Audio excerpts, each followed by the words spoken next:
عداش لدور ال 16، وان الهلال دلوقتي في دور الثمانيه، والهلال اول فرقه عربي يعمل كده في كاس العالم للانديه في نسختها الجديده، وعامل حاجه كبيره قوي وحاجه مش عارف ايه وبتاع، وبيتكلموا. المهم ان هم بيحطوا الاهلي في المقارنه ليه؟ يعني عايز اعرف ايه السبب ان انت تحط الاهلي في المقارنه؟ الاهلي اولا ما عندوش كام من المحترفين بالمبالغ الكبيره قوي دي.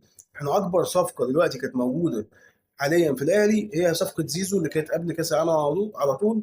كان عليها ضجه كبيره جدا، الناس بتتكلم انه بعد العقود الاعلانيه وعقد شركه الكوره وعقد النادي، لما تجمع كل الحاجات دي كلها هتلاقي عقد اللاعب كله اتكلف على النادي حوالي 250 مليون كما يقال، يعني اللي هو 5 مليون دولار. 5 مليون دولار. النهارده اللعيبه اللي موجوده في الهلال كام؟ مرتباتهم كام واجورهم كام؟ وبيجيبوا ناس بمبالغ ضخمه جدا، فما تقنعنيش ان انا زي الهلال.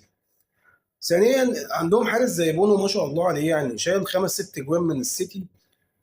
نجح الفرقه انه قدر يحافظ عليهم، ان هم يخليهم موجودين في الملعب، ان هم يحافظوا على تقدمهم بهدف لاخر الماتش في الاضافي، ويكسبوا 4-3.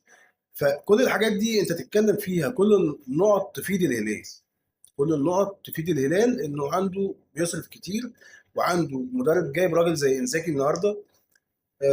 مدير فني كان بيلعب مع الانتر نهائي ابطال اوروبا مع باريس سان جيرمان وخسر النهائي، يعني وصيف قاره اوروبا. وجه النهارده الهلال راح جايبه عشان يدرب. بصوا على المستوى بتاع اللعيبه اللي معاه، الفرقه عامله ازاي، وازاي بيقدروا يهاجموا ويدافعوا بشكل كويس قدام الفرق الكبيره.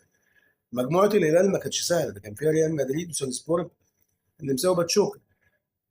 فيعني ان هو طلع بخمس نقط من المجموعه دي، وبعد كده يتاهل يلعب مانشستر سيتي، وبعدين يكسب مانشستر سيتي، فدي حاجه جامده جدا. بس في نفس الوقت هو عنده حاجات تنفع، عنده حاجات يعني اهلته لكده.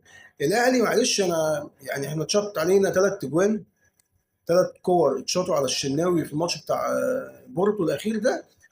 احنا ما عرفناش نحافظ على التقدم بتاعنا بسبب احنا عندنا حارس ما بيرميش صح على الكوره. يعني انا عايز اقول لك ده اقل حاجه في الكوره.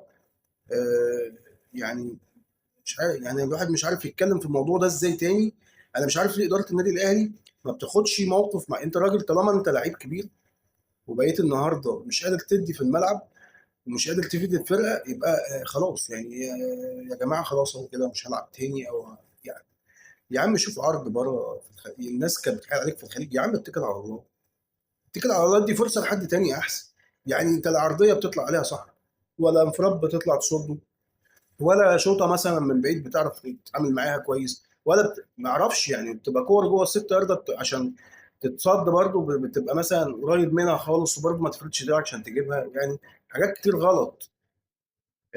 ف يعني لو انت حتى في ماتش انت يعني التوفيق مش معاك، لو التوفيق مش معاك في ماتش، ممكن ان انت يعني جبت جول الحارس يقدر يشيل الفرقه، ان هو لو اي هجمه جت عليه تتصد فيحافظ على الفوز ده، مع ان انت تعبان في الملعب. تخيل بقى ان انت تبقى جايب اربع تجوان في بورتو ومضيع ثلاث اربع خمس تجوان محققين برضه، ويبقى الحارس لا مؤاخذه الدنيا سايبه خالص ورا. فده ما ينفعش يعني. فما تحطنيش في مقارنه مع الهلال، لا انا عندي حارس زي الهلال، ولا عندي لعيبه زي الهلال، ولا معايا ميزانيه الهلال. فكر كده.